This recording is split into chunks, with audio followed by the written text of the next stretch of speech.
Ayan. Kung hindi ka mo sumong kontento sa inyo nga mga sweldo, pwede ka mo mag-apply boss nga. Anyway, ari na, kay man na busy mo ni sila nga duha, malaan nato, kaya nagkapadayon pasigapon ang workshop subong, pero nagdarikat ki sila magkatudiri sa may ISFM para man yung madudong natin sa aton yung mga pinanangga ang mga pumuluyo, especially diri sa may Santa Barbara, and this actually worldwide, kaya man live kita Santa Barbara Ogun page. Check nyo lang para madugangan naton sa mga impormasyon or matagaan naton sa impormasyon ang aton nga mga micro, small, medium enterprises. Hindi lamang diri sa may Santa Barbara, kundi sa naglain-lain nga parte sang kalibutan or Pilipinas. Anyway, hindi na natin patugayon, kaya busy sila nga duwa. Unahon natin ang aton nga LEDIP Officer Designate, Miss Blessie Luzarita. Ma'am, good morning! Ang aton nga audio teacher. Good morning, Abian Zoe. Good morning sa tanan sa aton mga listeners, kag sa aton nga mga MSMEs. Mayong aga. Okay, kaya kupod subong ni Ma'am Blessie, ang aton nga Master Trainer from the Asia Foundation, si Ma'am Lorna Bondoc. Ma'am, good morning. Good morning po, maayong buntag. Cebu, ano ka, Ma'am? Adopted daughter of Cebu for 8 years, But but you can- originally from Manila po. But she can speak Hiligay noon or no? Dili. Unfortunately. Tagalog tayo ngayon. It's my first time and it's been lovely so far. Okay, so Tagalog tayo ngayon, but I'm not really very fluent in speaking in Tagalog. So please, Ma'am Blessie Luzarita, can you please help me sa Tagalog language? Kasi syempre wala kita nagdugay sa Manila. Although nga nagtiner man ako sa pila ka tuig sa Manila, but that was actually many decades ago. So ang aton subong nga ginagamit nga aton nga standard nga lengguwahe diri sa may Santa Barbara, of course, kinaraya and hiligay nun. Pwede man kita maka-English. Di ba la, ma'am? Okay, so now, tarang umangkot ang aton nga pinalangga nga LEDIP Officer Designate, Ma'am Blessie. Ma'am, ano ini siyang aton nga workshop sa buong adlaw? Abian Zoe, salamat sa pagtao mo kang time nga ma-interview talad ang aton nga bisita. May workshop kita para sa aton nga mga MSMEs or micro, small, and medium enterprises. Ang diyang workshop ginpatigayon kang JCI ilang-ilang Iloilo. Nag-contact sandag ya sa aton nga opisina kang aton mayor ni Mayor Dennis Superficial, kag ginasarig ni Mayor sa aton nga peso officer or peso manager designate si Ma'am Daphne Ampunan, kag sa kanakan bilang LEDIP officer ang pagtipon kang mga attendees para sa aton nga diyang workshop. Kaya sa gani sambal kag gina ni Mayor nga importante gid ang aton nga digital skills no sa tulad nga panahon. Ang aton nga diyang workshop, ang trainer naton amo ang miyembro katapo kang the Asia Foundation. Nga mabatian natin kung ano ang Asia Foundation later sa aton nga bisita si Ma'am Lorna. Si Ma'am Lorna, bala Ma'am Blessie, ano hatag mo sa ako nga lang, tigay naman. Ma'am Lorna, Ma'am Lorna, good morning, Ma'am. Good morning po. once again. I would like to ask what this digital workshop is all about. Thank you. That's a beautiful question. And ang digital upskilling po is one of our primary focus areas at the Asia Foundation. So the Asia Foundation, through the efforts of the ASEAN Committee on Micro, Small, and Medium Enterprises, they organized this program with the support of Google.org, yung Google's philanthropic arm. And we have a goal of reaching 4,000 MSMEs in the Philippines alone. This program is running all throughout the ASEAN region. There are 10 other countries running the same program. And ang digital upskilling po for MSMEs is really geared towards giving them the avenues to promote and grow their businesses online. Lalo na yung mga traditional businesses natin in far-flung areas in the Philippines that don't have the same access to technology and training that people in the big cities usually have. Okay. Ayan. So, ask ko lang po, ma'am, yung focus po ba rin nyo is yung mga MSMEs na natin, mga negosyante natin?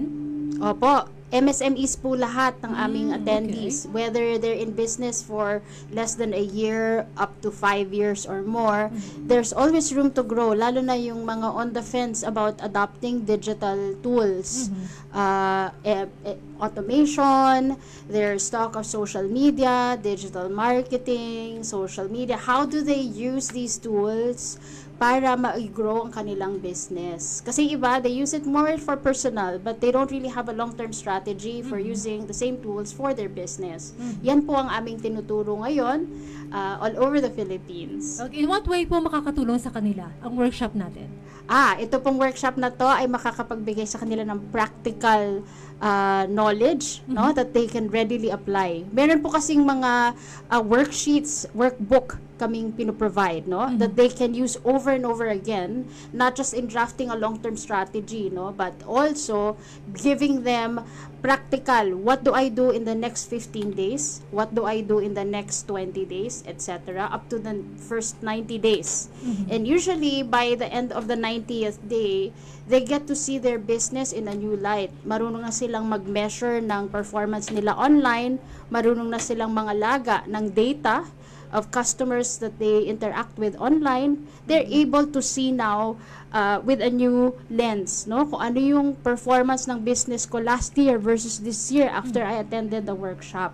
So marami po sa kanila nagbi-build ng website, mas present sa social media, mas consistent, at magkakaroon sila ng incentive, no, to be more visible online kasi nakakakita na sila ng karagdagang benta, karagdagang customers. Ayan. During the workshop, we are also teaching them how to use or how to create a website.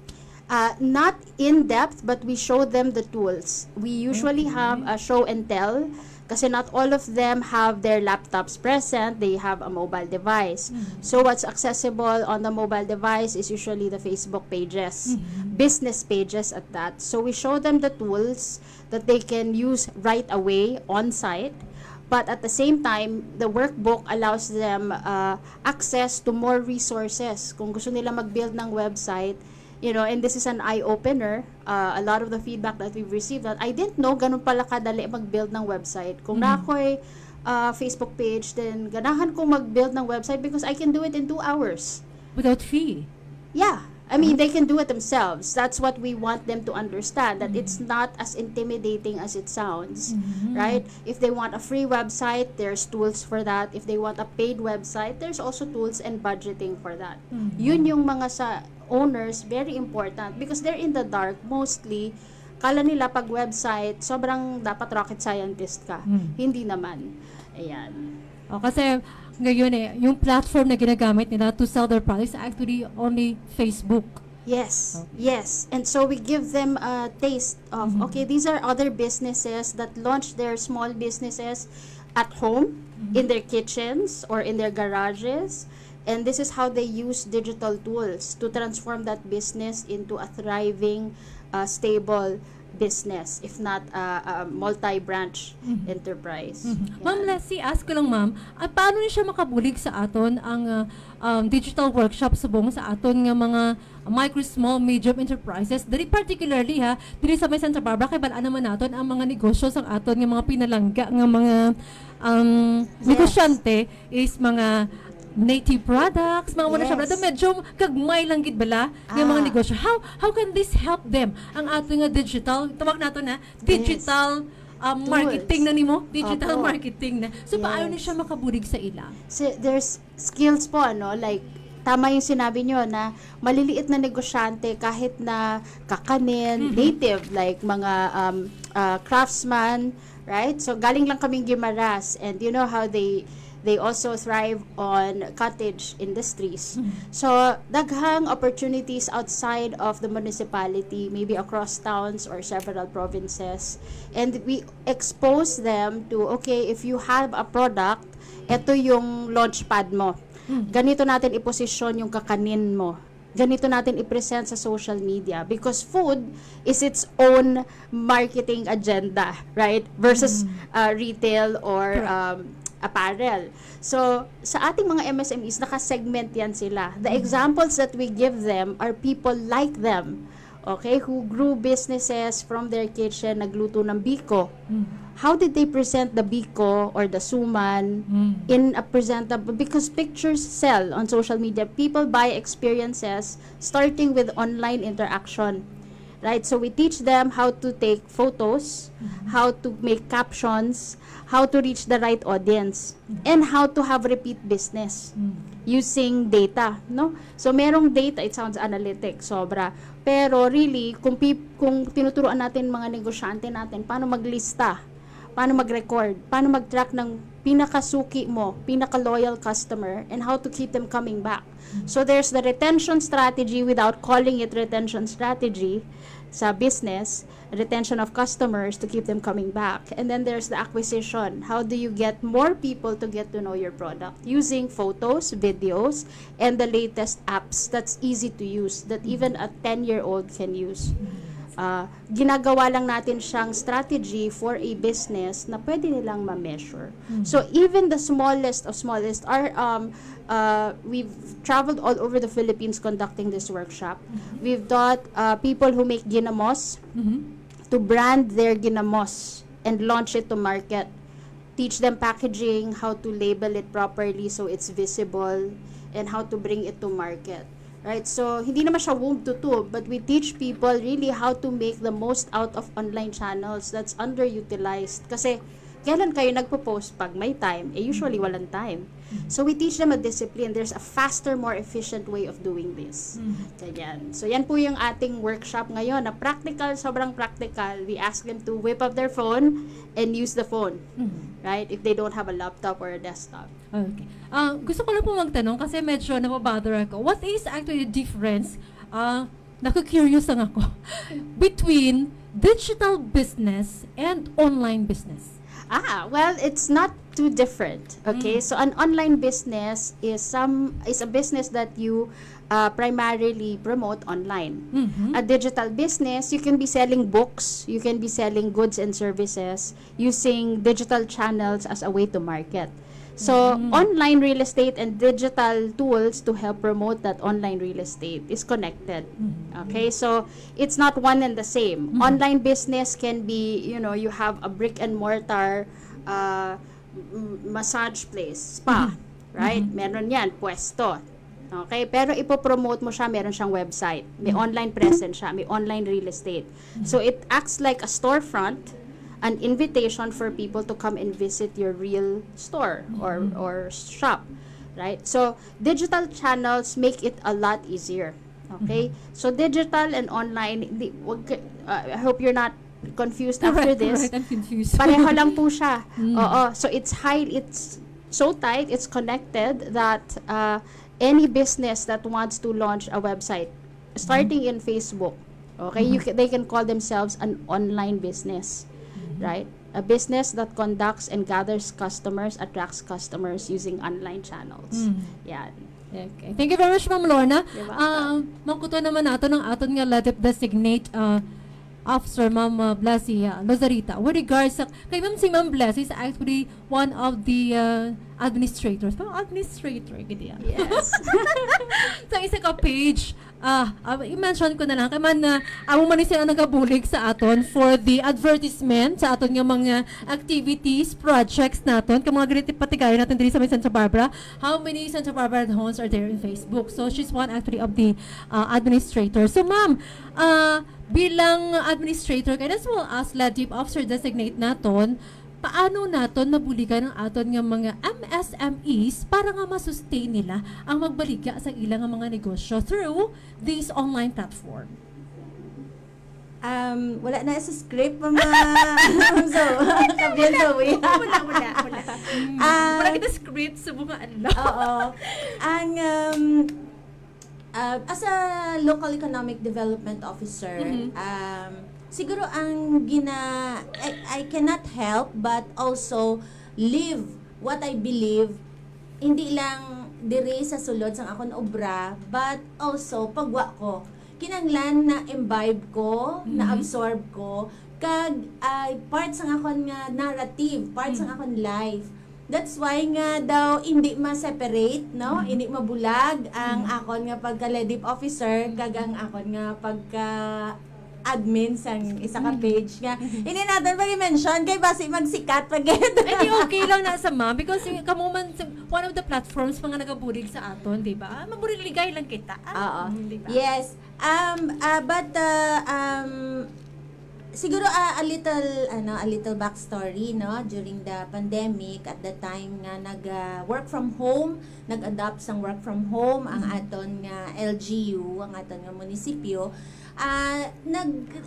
Nag-spend ako time at home, although dala ko nga kon nga laptop and some of my work, but I cannot gusto ko connect still with our MSMEs. So na isipan ko lang magbenta-benta, hindi man akon gani kundi mang-imbitar kay daw amo na no mag-invite. Then nag-post ako as a new member of that page, no. Nag-post ako bawal gali ang baligyan ay didto. I did not know. Okay, I was greenhorn gid ko kag wala gid ko understanding sang mga pages and groups nga ni, no. But my learning experience was vertical bala kaya I had to learn immediately. So ginistoryahan sang iban nga admins and then invite ako on that, and I really find it that during that time, no, ang pag-transition naton from brick and mortar wherein may community quarantine kita, we have to transition from brick and mortar to online. Hindi man nato ng balon nga idulaon, no, mawala na yung ating brick and mortar na structure nga market, but then again or nga store, pero dapat take advantage naton bilang negosyante, take advantage naton kung diin ang aton nga mga buyers. Yes. So, na-realize ko dito nga kadamo gali nga may cellphone pero hindi gali kabalo, even ang mga pagkalikat-kalikat lang sang pages, they don't even know how to find the rules, how to then why this hindi pwede nga na remove ni Meta and all these things, no. So, ang in my heart really, nagapangita gid ako sang organization or association or a learning group nga makatudlo sang mga basic skills kani kay di ad hoc function, additional function ko lang ang local economic development, no, limited man sang akon nga time. And I'm so happy nga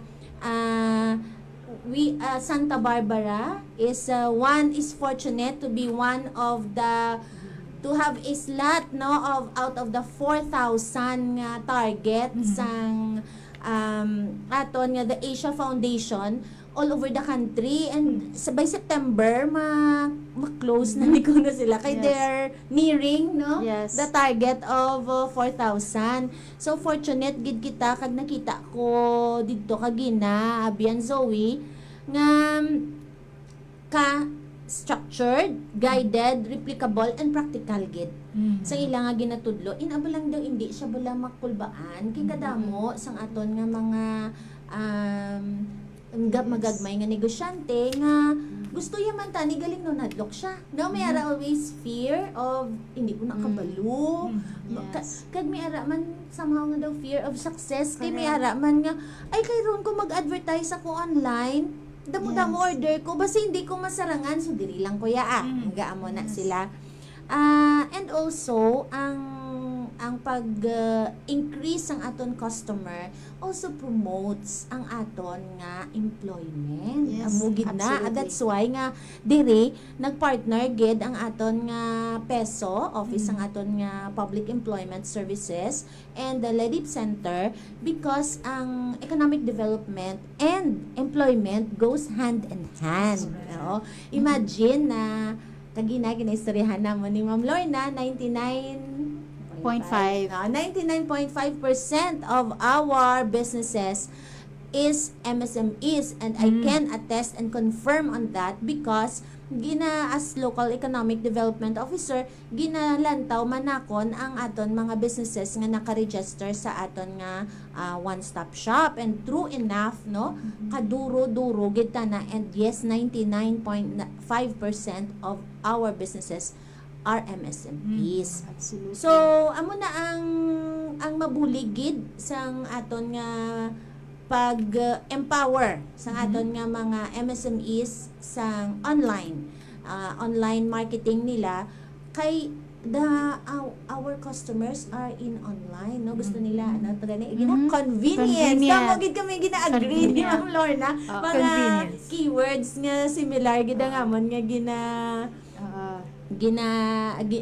ma-connect bala kami. And the other one is purpose. Kagina, oo. So this is the purpose. This is the purpose of our PESO and our LEDIP Center, to empower our MSMEs para nga ang aton diri nga ekonomiya magtiyog-tiyog man, kag makalabot man sa aton mga paryentes, amiga, amigo, komare, kag mga hinabloses, ang mga kwarta ni maninay kag maninoy. No, kay kung magbakal sila sa mga MSMEs naton, ang mga hinabloses mo lang na kag mga ihada-ihado ni maninay maninoy ang kadtuan sang ilagin bakal nga kwarta. So thankful gid kami nga gin-endorse dyan ni Mayor immediately, no, nakita na ang value kang pag-provide kang digital skills sa aton nga mga MSMEs. I'd also, if I may add, no, I really enjoyed listening to you say what prompted you, no, ma'am, kung paano ka nabuksan yung mata mo sa digital tools. One thing we teach and we get really serious about is changing mindsets, no? So for MSMEs who feel stuck na hanggang dito na lang yung market ko, yung negosyo ko, parang eto na yan, na-reach ko na yung tugatog ng tagumpay, eto na yan. Is it really? So we challenge their assumptions. Kung assumption mo ang business mo ay hanggang local lang or highly seasonal lang, is it really? Let's take a look. Ano pa yung mga areas na pwede nating tingnan? So kasama po yan sa aming program, ano? We have an entrepreneurial mindset section and a growth mindset section. Mindset, once it shifts, changes the way we do business. We challenge our old ways of thinking, old patterns of doing things, no? So that's one of the things that people enjoy when they come away from the program. They say, I really didn't know that I have the ability pala, you know. And most of them really just need one or two people to believe in them na, oy, kaya mo yan, o tignan mo, kaya mo nga eh. Right? So, yan. So it's one thing to get people excited on the day, right? But our key here is sustainability. After nila mag-workshop, 90 days, may follow-through. Yeah. We have a community that continues to support them. They can continue asking questions. And the team and I are very actively supporting them and connecting with them even after the workshop. So, yun. So we know that we have actually lots of benefits from the using online platforms. Pero as ng Ma'am Lorna, mayroon mga downside or disadvantages? Disadvantages, I don't see any. Because, okay, so most people have one fear. When I bring my business online, ma-expose ako, baka ma-scam ako or ma-mark akong scammer, spammer, whatever. We teach them also cybersecurity measures. No? Kasi it's part and parcel of bringing your business online. If you want to expand, there are risks. So what are those risks? At paano mo yan ma-avoid? Right? Ano yung what to watch out for in the simplest terms possible? They don't have to be a coder, a programmer, a computer scientist to understand what we're trying to say, because we show them an actual story.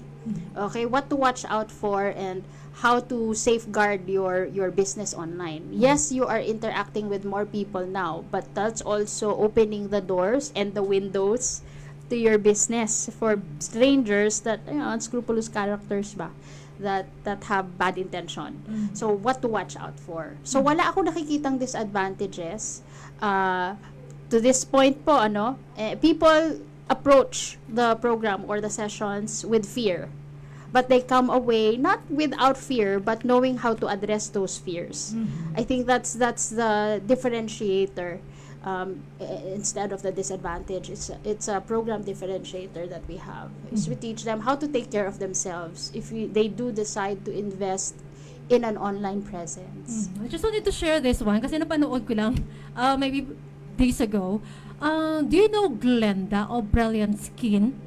She's actually the CEO of Brilliant Skin, and she is one of the billionaires. At 27 years old, billionaire na siya diri sa may Pilipinas. Yes. Brilliant Skin. They're actually the skincare products. So she actually during the actually watched the documentary about her, and the time that she was in the church, outside the church actually. Tapos perong dumating na isang sasakyan, nagtitinda siya ng mga kandila, flowers outside the, I don't know what's the church, I forgot already. So sabi nung negosyante is, he's selling, by the way, sabon. Okay? So mind ni Glenda during the time is actually very, ano siya, business-minded na siya during the time.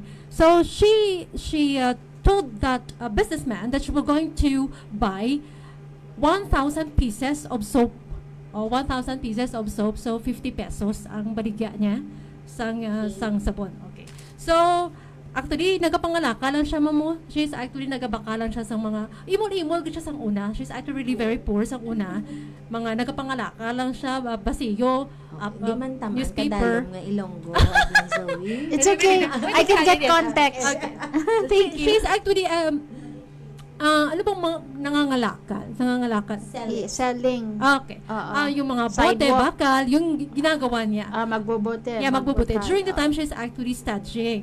So, sideline niya, nagbibenta siya ng kandila, bulaklak, in front of the church. So, nakita niya yung negosyante. And he's actually selling soap.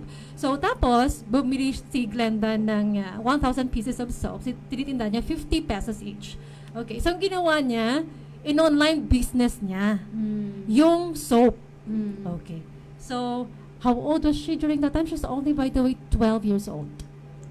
Wow. 12 years old. Okay. At 27, she's already a billionaire. Okay? 12 years old siya during that time. And then, pagkatapos nun, syempre, business-minded ka, di ba? So, may nakita siya online. And during that time, she's actually 14 years old. Naging, ano siya, ma'am, anong tawag natin dito? Work from home, online, virtual. like a call center, virtual assistant at Yes. 14 years old. Wow. At 14 years old, she's actually virtual assistant. So, hindi naman malalaman kung ilang taon ka, di ba? Kung virtual assistant ka, pwede mo nang pikiin yon sa mga companies na ina-applyan mo. She's virtual assistant at 14 years old. So, ginamit na yung knowledge niya using online platforms to sell other products. So, may nakita siyang nose strip, yung balang blackheads remover. Yes. Remover from China. Yeah. So, ang benta sa China is actually 3 pesos. 3 pesos yung nose blackheads remover from sa China. So, bumili siya. Dami-dami ng binili niya. So, ang sinasabi ko natin yung downside ng business. Bumili siya ng dami-dami ng binili niya. So, binibenta niya. Supposedly, she was going to sell that one at 15 pesos each. Isipin mo, 3 pesos yung bili niya sa China. May 12 pesos Tapos, outside. may 12 pesos siya. Pero, at 14 years old, hindi niya kasi alam kung yung mga, ano bang mga patakaran. Yes. Kung paano, galing sa China, import dito. Ano bang mga patakaran? Na-hold. Na-hold doon sa customs. So, Yes. doon siya, bali nagkaroon ng problema nung na-hold na yung product niya sa customs. And, nanghiram siya ng pera, at alam mo kung anong ginawa niya? Actually, this is actually public already. Isang Londoner, by the way, kausap niya man syempre, ano siya, virtual assistant siya, kilala niya, CEO yung lalaki, and that guy actually told her to send him rather, a picture, nude picture Okay. of Glenda. Tapos, meron nagkakaso, by the way, yung tito ni Glenda na kailangan niyang tubusin for 300,000 pesos. Nagkapatong-patong yung mga problema niya, ma'am. So, gano'n na. So, tinulungan siya nung Londoner na yon na magbayad para ma-ship out yung kanyang mga in-order niya, tulungan yung tito niya, lahat-lahat na. So, sa dami niyang dinaanan ng mga problema sa buhay niya. So, pinagdaanan na yon pero hindi siya tumigil. Hindi siya tumigil. So, sabi niya, at 21 years old, she's already a billionaire. A millionaire siya at 18 years old. Diba? So, sabi niya, pag gumawa ka na ng online business, ang dali-dali ng pera, doon niya lang nalaman na pag nag-online ka pala, is ang bilis-bilis lang ng pasok ng pera. So, ngayon, meron na siyang hindi lang brilliant skincare, meron na siyang hotel, iba't ibang business na ngayon ang ginagawa niya. And she's actually the CEO of different companies and businesses. Brilliant Skin, yung pangalan ng kanilang different kinds of business. Nagsimula siya sa skincare, ngayon iba't ibang business na ang tinutulungan niya. Hindi lang yun, yung mga construction sa kanya na. So she's actually one of the billionaires in the Philippines. Hindi alam ng iba yon, pero she's actually billionaire at 27 years old. So share ko lang kasi sa ating mga negosyante ngayon, iba kasi merong nafe-feel nila ba, ay, saan pupunta yung negosyo ko? Ang liit ng negosyo ko. Ang liit ng capital ko. Tapos, pag ibenta ako, for example, dito, di ba? House to house yung benta. Punta ka ng opisina, di ba? Pag ibenta ka, ilan ang yung ang magiging interest or makikita mo dun sa binibenta mo. For example, MSMEs natin kasi yung maliliit ng mga negosyo nila. Like Banana Q, di ba? Bye-bye diba? And other, di ba? Maliliit ang mga negosyo nila. Yes. Kasi, tapos yung pagbintaan natin is hard selling talaga. Di ba? So, kaya thankful kami that you have this actually digital workshop to help our micro, small, medium enterprises natin ng mga negosyante. Actually to help them. So, I just actually shared the story of Glenda, of the Brilliant Skin, para man syempre, ma-inspire. Ma-inspire. Thank you, Gid Abian Zoe, for sharing that. Actually, ang aton nga mga MSMEs bala, kalabanan sa ila is, they go into business para sa ilang mga needs. And ang mindset kalabanan is enough lang for my needs. Correct. No? Enough lang for my needs. Ang wish ko tani nga maabot man ang time, maybe not in my here in the LGU, pero ang wish ko gid nga ginambal ko gid ni permi sa mga MSMEs, palagi kong sinasabi ito sa ating mga MSMEs. I wish I can witness the time when kahit isang MSME lang natin ang tatawid from MSME to Big, large, small to mid to large. Diba? Kahit medium na lang muna and 15 million Yes, capitalization. Kasi 'di ba ang 3 million and below ang ating MSMEs, and then 3 to 15 million ang ating medium, and ang ating large is 15 and above. So kahit yan na lang, we are not, hindi naman lahat is will be on the top of the triangle, but kahit isa lang, that would really affirm na yung mga ginagawa natin dito sa ating munisipyo under the leadership of our Mayor Dennis Superficial ay merong direksyon. So that's one of the stories na palagi kong sinasabi sa kanila to encourage them na you look into it, no? Yes. Baka this is for you. Opo. Ganun. That's one of the anchor points ng programa, no? We have business growth phase. We have financial growth. We make them financially aware. Yung sound financial management practices. Nakakalimutan niya ng MSME kasi kung ano yung kita ng negosyo, pambayad na ng lahat ng bills.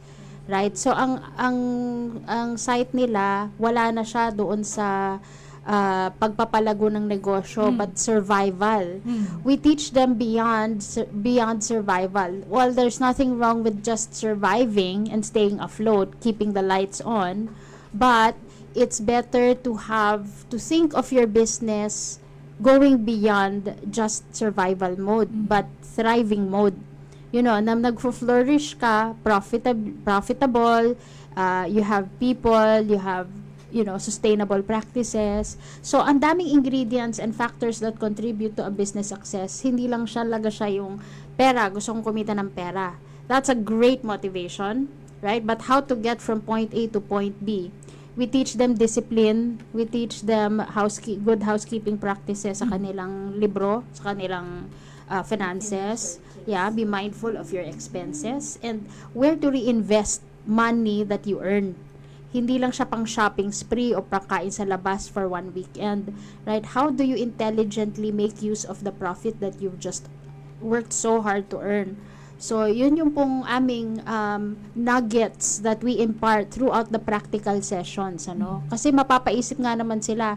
Kapag tinanong namin sila, alam nyo ba kung magkano yung kinita nyo last year, same period last year versus this year? And they go, hindi namin alam eh. So, hindi nila mina-monitor. Monitoring is a great motivation also. If you're monitoring your performance day in, day out, you know how much money you're making or not making, then you can adjust and change your approach. No? Kasi if you're doing the same things over and over again, tapos yun din naman ang resulta, tapos wala kang binabago sa paano mo ginagawa, wala talagang magbabago. So we challenge talaga assumptions and how they learned how to do business since they started it. Change it. Okay, what areas will you need to change financially and digitally? Okay, yung iba gusto 3 million in sales from 3,000 in sales. Are you sure? Is it smart to go that? Yeah, right? So we have to make it smart, specific, measurable, actionable, realistic, and time-bound. So we help them dissect that. Merong mga worksheets and they really get to work. Ayun. So para silang nag-strategy session away from their business with mentors and with the community supporting them. I think that's the experience that we're trying to give every attendee. Sabi kanina ni Ma'am Lorna, this is supposed to be a how long na workshop? Oh my gosh, this is like a master class, the one that you take for months if not years. We worked so hard to compress it into a one-day session. So it's highly intensive. Intensive talaga siya. Kaya meron na rin kaming food and snacks para Thank you there's very no much. para there's no reason for them to get sidetracked na mukhaon na ako, labas pa ako, gawas pa, then tama din na bumalik.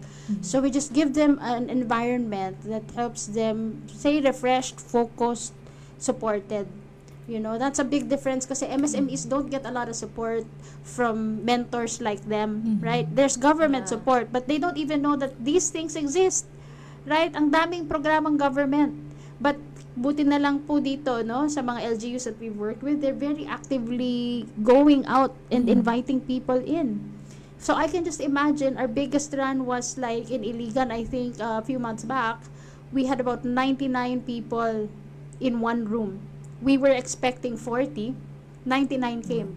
Wow. That's how big the demand is. So the more we do it, I think this is just a start. No, hopefully we'll have other programs. We will have other programs. I'm quite sure of it. I'm just not sure of what about, but for sure it has to do with online safety, cybersecurity, and business growth pa rin. And I'm sure our mayor is welcome po talaga kayo dito sa amin.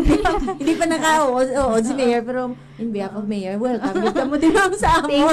Thank you for being gracious. So, Yeah, salamat po. So, ang gin-provide ni sang doon medyo we are gid bala fortunate gid kay ginapamangkot ni namon ano nga mga needs ang kinanglan ninyo kay i-prepare sang amo na bi ang counterpart namon, and they have been very attendees and venue lang. Yes. Oo. And The food ilan. yeah, everything pati training materials more than enough. They have brought more than enough training materials, pati ball pen, no? Wala na gid kita ya problemahon pa. Swerte gid ang mga nag-attend. Yes. And ginapangayo nila tani nga 50 lang ang commitment sa ngaton initially sa ngaton LGU is only half of that kay invite man ng mga neighboring towns naton. But as of the last count daw mga na 53, 54 na 53 ang aton nga attendees kag worth their while man kay nag-fly in pa ni sila halin sa Manila Aba. just to give this workshop in 3 locations here in Iloilo, ang isa sa Guimaras, ang isa sa Iloilo City, kag of course ang diri sa aton Banwa sa Santa Barbara. Thank you very much, kid Ma'am Lorna. You're Bong aton welcome. kid nga Thank you. Asia Foundation together with the JC Iloilo, GCI rather. Iloilo GCI. ilang-ilang. Thank you Yes. very much, Ged. Kaya man naman bless ko niyang balon mo ha. If you going by the way, mag-ask lang sa mga speakers naton. To invite speakers by the way ha, pila sa buong ilang ang minimum 3,000 pesos. Inoras pa na sa- Priceless. So, amo na thankful kit kita nga tanan-tanan ginhatag na nila ano lang aton niya lamisa bangko. Yes, Sa na aton. May gusto ko lang tani Abion Zoe i-mention ang aton nga mga members ang the Asia Foundation, no? Ang aton nga program officer si Sir Jibs Unabia, ang aton nga master trainer amo ni si Ma'am Lorna Bondoc nga parinte ni Jimmy Bondoc. Wow! Bongga, gid Oo. And may-ari ni ang isa nila kaupod, ang Chief Training Coordinator, si Ma'am Laila Bondoc. Actually, twin sisters sila nga duha. Okay, Oo. so pod sila. And aton mentors, they have two mentors with them, si Sir Roy Abenaza and si Sir Dan Diasis. Also joining them, si Ma'am Vida Aurora C, ang representative sang aton nga JCI Ilang-Ilang Iloilo. Thank you, Gid. In behalf of our mayor, nagkatumanto kagi na si Sir Fred to give his opening or welcome remarks. Salamat, Gid, ma'am, for coming sa Santa Barbara together with our Chief Admin Officer and Peso Manager Designate, si Ma'am Daphne Ampunan. Gapasalamat gid kami in the language of our heart. Yes, the city of love. Ilong karay agid, gapasalamat gid kami. Thank you very much for coming and giving this workshop to us. And kung may mga future pagid ka mga programs, willing gid kami Marami welcome pong back sa salamat. inyo. We'd love to be back and help poor MSMEs thrive. Thank you for all you do, by the way. Oo. Thank you, Abian Any- Zoe. Any additional message for our MSMEs, Ma'am Lorna? Yeah, for MSMEs listening, if you have missed our in-person sessions, you can go visit our website po, godigitalasean.org. There are recorded materials there. It's not the same program, but it's also helpful for MSMEs, no? Meron po akong mga interview sessions doon, interviewing many MSMEs from all industries, all types of businesses. You can tune in kung saan kayo komportableng oras manood ng YouTube. It's an hour or 15 minutes long with Q&A.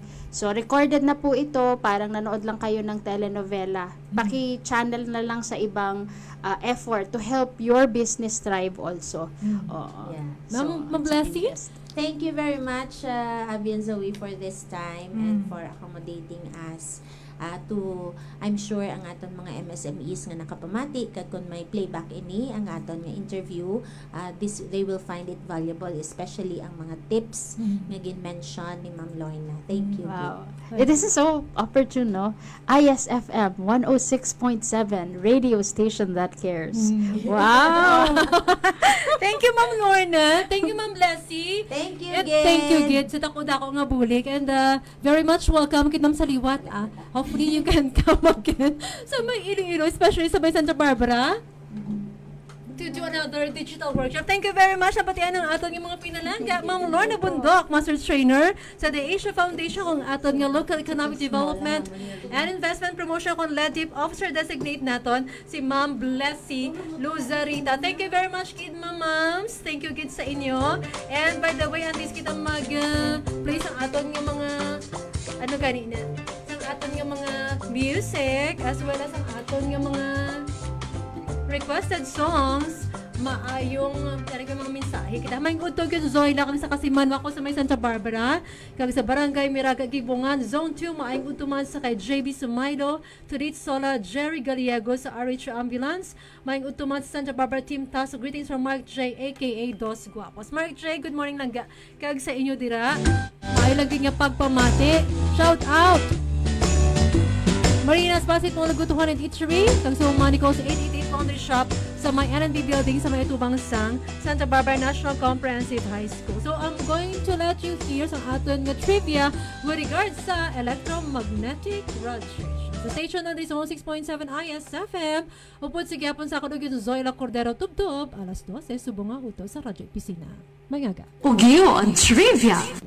Hibaloon nato ng epekto sa radiation sa cellphone.